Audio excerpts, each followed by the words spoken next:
ನಮಸ್ಕಾರ cricket ಪ್ರೇಮಿಗಳೇ. Cricket ಅಂದ್ರೆ ಬರೀ ಆಟ ಅಲ್ಲ, ಅದೊಂದು ಎಮೋಷನ್ ಅಂತಾರಲ್ಲ, ಅದೇ ನಿನ್ನೆ ನಡೆದ 2ನೇ T20 ಮ್ಯಾಚ್ ನೋಡಿದವರಿಗೆ ಗ್ಯಾರಂಟಿ ಅರ್ಥ ಆಗಿರುತ್ತೆ. ಮ್ಯಾಚ್ ಶುರುವಾಗೋ ಮೊದಲೇ ಗಾಳಿಯಲ್ಲಿ ಒಂಥರ ಕರೆಂಟ್ ಇತ್ತು. ಪಿಚ್ ನೋಡಿದ್ರೆ ಬ್ಯಾಟರ್ಗಳಿಗೆ ಹಬ್ಬ ಮಾಡೋಕ್ಕೆ ರೆಡಿ ಇಟ್ಟಿರೋ ಬಾಡೂಟದ ಥರ ಇತ್ತು. ಬೌಂಡ್ರಿಗಳು ಚಿಕ್ಕದು, ಇನ್ನು ಔಟ್ಫೀಲ್ಡ್ ಅಂತೂ ಮಿಂಚಿನ ವೇಗದಲ್ಲಿತ್ತು. ಟಾಸ್ ಗೆದ್ದ ಭಾರತದ ಕ್ಯಾಪ್ಟನ್ ಸ್ಕೈ ಸ್ವಲ್ಪನೂ ಯೋಚನೆ ಮಾಡದೆ ನಾವು ಮೊದಲು ಬೌಲಿಂಗ್ ಮಾಡ್ತೀವಿ ಅಂತ ಡಿಸೈಡ್ ಮಾಡಿದ್ರು. ಅವರ ಪ್ಲಾನ್ ಕ್ಲಿಯರ್ ಆಗಿತ್ತು.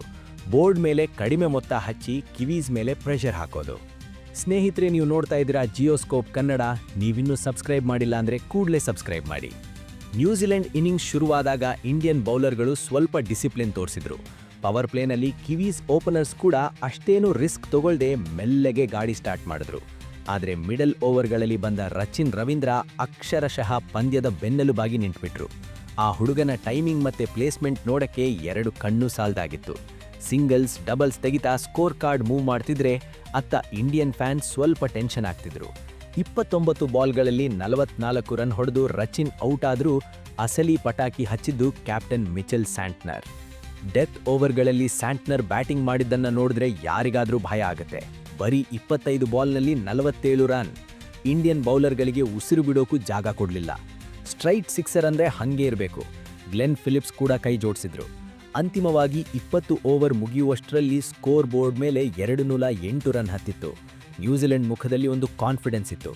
ಗುರು, ಇದನ್ನ ಚೇಸ್ ಮಾಡೋದು ಅಷ್ಟು ಈಸಿ ಅಲ್ಲ ಅನ್ನೋ ಮೆಸೇಜ್ ರವಾನೆ ಆಗಿತ್ತು. ಆದರೆ ಅಸಲಿ ಸಿನಿಮಾ ಶುರುವಾಗಿದ್ದೇ ಆಮೇಲೆ. 209 ರನ್ಗಳ ಗುರಿ ಬೆನ್ನಟ್ಟಿದ ಇಂಡಿಯಾಗೆ ಶುರುವಿನಲ್ಲೇ ಗರ್ವಭಂಗ ಆಯಿತು. ಮೊದಲ ಕೆಲವು ಓವರ್ಗಳಲ್ಲೇ 2 ವಿಕೆಟ್ ಉರುಳಿದಾಗ ಇಡೀ ಸ್ಟೇಡಿಯಂ ಸ್ಮಶಾನ ಮೌನವಾಗಿತ್ತು. ನ್ಯೂಜಿಲೆಂಡ್ ಬೌಲರ್ಗಳು ಬೆಂಕಿ ಉಗುಳುತ್ತಿದ್ರು. ಮ್ಯಾಚ್ ಹೋಯ್ತು ಬಿಡು ಅಂತ ಅರ್ಧ ಜನ ಟಿವಿ ಆಫ್ ಮಾಡೋ ಲೆವೆಲ್ಗೆ ಪ್ರೆಷರ್ ಬಿಲ್ಡ್ ಆಗಿತ್ತು. ಮ್ಯಾಚ್ ನ್ಯೂಜಿಲೆಂಡ್ ಕಡೆ ವಾಲ್ತಿದೆ ಅನ್ಸೋ ಟೈಮ್ನಲ್ಲಿ ಎಂಟ್ರಿ ಕೊಟ್ಟಿದ್ದೆ ನಮ್ಮ pocket dynamo Ishan Kishan. Ishan Kishan batting style ನೋಡ್ತಿದ್ರೆ ಅವರ ಮೈ ಮೇಲೆ ಯಾವುದೋ ಶಕ್ತಿ ಬಂದ ಹಾಗಿತ್ತು. ಕಿವೀಸ್ ಬೌಲರ್ಗಳು ಶಾರ್ಟ್ ಬಾಲ್ ಹಾಕಿದ್ರೆ ಅದನ್ನು ಪುಲ್ ಮಾಡಿ ಸ್ಟ್ಯಾಂಡ್ಸ್ಗೆ ಕಳಿಸ್ತಿದ್ರು. ಫುಲ್ ಬಾಲ್ ಹಾಕಿದ್ರೆ ಕವರ್ ಡ್ರೈವ್ ಮೂಲಕ ಬೌಂಡ್ರಿ ಗೆರೆ ದಾಟಿಸ್ತಿದ್ರು. ಬರೀ 32 ಬಾಲ್ಗಳಲ್ಲಿ 76 ರನ್, 11 4, 4 ಭರ್ಜರಿ ಸಿಕ್ಸರ್. ಇಶಾನ್ ಹೊಡೆಯೋ ಹೊಡೆತಕ್ಕೆ ಸ್ಕೋರ್ ಬೋರ್ಡ್ ರಾಕೆಟ್ ಥರ ನುಗ್ಗಕ್ಕೆ ಶುರುವಾಯಿತು.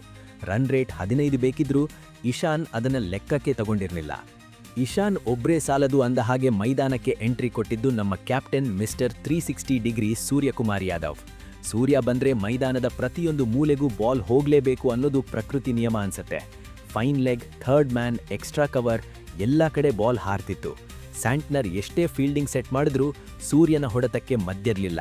37 ಬಾಲ್ನಲ್ಲಿ ಅಜಯ 82 ರನ್ ಹೊಡೆದು ಇಡೀ ನ್ಯೂಜಿಲೆಂಡ್ ಪಡೆಯನ್ನ ಕನ್ಫ್ಯೂಸ್ ಮಾಡಿಬಿಟ್ರು.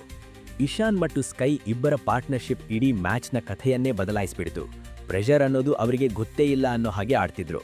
ಇಶಾನ್ ಔಟ್ ಆದಾಗ ನಮಗೆ ಸ್ವಲ್ಪ ಭಯ ಆಯಿತು ನಿಜ, ಆದರೆ ಆಗಲೇ ಇಂಡಿಯಾ ಸೇಫ್ ಝೋನ್ ತಲುಪಿತ್ತು. ನಂತರ ಬಂದ ಶಿವಂ ದೂಬೆ ತಮ್ಮ ಕೆಲಸವನ್ನ ಅಚ್ಚುಕಟ್ಟಾಗಿ ಮಾಡಿದರು. ಲಾಸ್ಟ್ ಟಚ್ ಕೊಡಕ್ಕೆ ದೂಬೆ ಸಾಹೇಬರು 18 ಬಾಲ್ನಲ್ಲಿ 36 ರನ್ ಚಚ್ಚಿದ್ರು. ಕಿವೀಸ್ ಬೌಲರ್ಗಳು ಎಲ್ಲಿ ಬಾಲ್ ಹಾಕಬೇಕು ಅಂತ ಗೊತ್ತಾಗದೆ ಪತರಗುಟ್ಟಿ ಹೋದರು.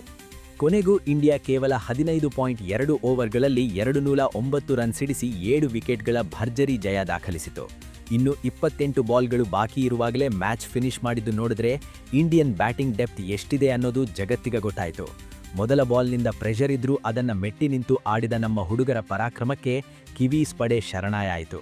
ಒಟ್ಟಿನಲ್ಲಿ ಹೇಳಬೇಕಂದ್ರೆ ಇದು ಬರೀ ವಿಜಯ ಅಲ್ಲ, ಇಂಡಿಯನ್ ಬ್ಯಾಟಿಂಗ್ ಪವರ್ ಹೇಗಿದೆ ಅನ್ನೋದಕ್ಕೆ ಒಂದು ಸಾಕ್ಷಿ. ಈ ಪಂದ್ಯದ ಬಗ್ಗೆ ನಿಮ್ಮ ಅಭಿಪ್ರಾಯವೇನು? ಅಥವಾ ಇಂದಿನ ಹೀರೋ ಸೂರ್ಯನ ಅಥವಾ ಇಶಾನ್ ಕಿಶನ್ನ? ನಿಮ್ಮ ಅನಿಸಿಕೆ ತಿಳಿಸಿ. ನಾನು ಆ ಬಗ್ಗೆ ಮತ್ತಷ್ಟು ಮಾಹಿತಿ ನೀಡಬಲ್ಲೆ. ಹಾಗೂ ವಿಡಿಯೋ ಇಷ್ಟ ಆದರೆ ಒಂದು ಲೈಕ್ ಮಾಡಿ, ಬೆಲ್ ಐಕಾನ್ ಪ್ರೆಸ್ ಮಾಡಿ. ಮುಂದಿನ ವಿಡಿಯೋದಲ್ಲಿ ಮತ್ತೆ ಸಿಗೋಣ. ಜೈ ಹಿಂದ್, ಜೈ ಕರ್ನಾಟಕ.